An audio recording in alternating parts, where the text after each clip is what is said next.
Welcome to the Daily Block, the top events from the past day in crypto and why they actually matter to traders, not your uncle's hot takes.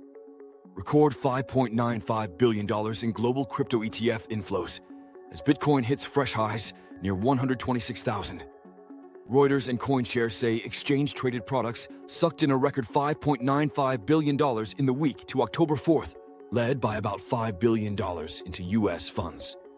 Bitcoin funds took roughly $3.55 billion, Ether about $1.48 billion, and even Sol and XRP saw meaningful flows. All that new supply of ETF liquidity is the dominant driver of BTC's breakout to fresh highs. Why it matters for trading. Persistent ETF cash is the narrative and the engine. It fuels momentum in BTC and ETH and creates predictable liquidity windows traders can front-run or fade. Risk counterpoint. Flows can reverse fast if a redemption wave, regulatory surprise, or profit-taking shows up. Concentration in a handful of funds also raises single point of failure risk. Moving on. Options degeneracy incoming. Bitcoin traders piling into $140,000 options as October bets heat up. Open interest in the options market is stacking up around the $140,000 strikes for December as spot ETF flows and a weak dollar gold tailwind have traders calling this October. That's a crowded, binary-looking trade. Heavy call-side exposure clustered at one strike can pull exotic hedges, delta-gamma whirlwinds, and narrative-driven momentum. Traders are essentially buying a ticket on a blow-off move or a gamma squeeze. Why it matters for trading. Big open interest at a single strike creates asymmetric gamma and volatility risk. If price rips through those levels, option market mechanics can accelerate the rally or, if sellers defend, flip it into a violent unwind. Risk counterpoint. Crowded positioning invites fast mean reversion, pinning, or squeezes that blow out retail P&L. Smart desks are already hedging the other side. Next up, boring but important, staking inside ETFs. Grayscale enables staking inside ETH trusts. 32,000 ETH staked, but inflows muted. Grayscale has started staking for its ETH trusts and has staked about 32,000 ETH, roughly $150 million worth at reported prices, letting product holders capture staking economics without moving into self-custody. It's a milestone, but flows into Grayscale's product have been modest relative to BlackRock's ETH, highlighting the product and brand competition in the institutional space. This is the sort of behind-the-scenes plumbing that changes effective yields for big holders. Why it matters for trading. Staking inside fund wrappers changes institutional yield math for ETH exposure and can alter circulating supply dynamics and holder stickiness. Traders should watch which ETF captures flows and how staking rewards are passed through. Risk counterpoint. Staking has lockup/slashing nuances and distribution mechanics that can complicate NAV calculations and create surprises during market stress. Quick pivot. Stablecoins could be the biggest macro surprise no one's emotionally prepared for. Standard Chartered warns stablecoins could drain up to $1 trillion from emerging market bank deposits.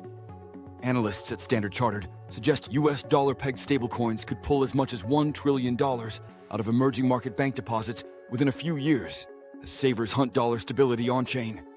Regulators and recent U.S. rules limiting yields on compliant issuers might blunt some flows, but the underlying demand for a stable digital dollar in FX-risky jurisdictions is intense. That's a potential structural migration of huge savings pools onto blockchains. Why it matters for trading. Massive stablecoin adoption would shift liquidity on-chain, deepen markets for lending and AM activity, and underpin long-term demand for crypto infrastructure. That's not just retail noise, it's sticky capital. Risk counterpoint. Heavy regulatory pushback, on-off ramp frictions, and issuer constraints could slow adoption or create regional bifurcations in utility. From macro to sinister, hackers doing their thing. Elliptic says North Korea-linked groups have stolen over $2 billion so far in 2025. Blockchain forensics firm Elliptic reports that DPRK-linked cyber groups have taken more than $2 billion in crypto this year, pushing their cumulative haul over $6 billion. Attacks are getting more sophisticated. Big exchange heists, targeted hacks on wealthy individuals, and complex laundering chains are the trend. The attackers are getting cleverer at blending funds across chains and DeFi rails. Why it matters for trading. Major hacks increase counterparty risk, spark sudden withdrawals or exchange delistings, and create sell-side pressure when stolen funds hit liquid venues, any of which can spook markets. Risk counterpoint. Improvements in exchange security, sanctions coordination, and forensics can reduce recoverable loss and raise the cost of laundering, so impacts may be episodic rather than perpetual. Shift gears. TradFi flirting with prediction markets. ICE, the owner of the NYSE, reportedly in talks to invest about $2 billion in Polymarket, valuing it at $8 to $10 billion. The Wall Street Journal reports Intercontinental Exchange is nearing a multi-hundred stake, roughly $2 billion, in prediction market Polymarket, which could value the platform in the $8 to $10 billion range. That would be a major institutional endorsement for crypto-native prediction and liquidity venues and could speed Polymarket's US push after prior regulatory pushback. TradFi's curiosity is becoming a capital flow, not just a headline. Why it matters for trading. A big Wall Street pivot into formerly fringe venues signals institutionalization and liquidity migration into new product verticals. Expect both attention and rotation into related tokens, derivatives, and custody services.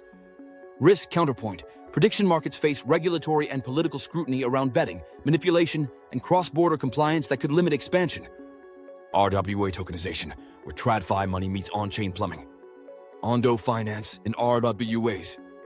Tokenization momentum and bullish models for Ondo.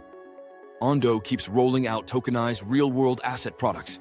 Think tokenized US Treasuries, ETFs, and USD yield wrappers like USDY, and has announced broker-dealer and ATS integrations.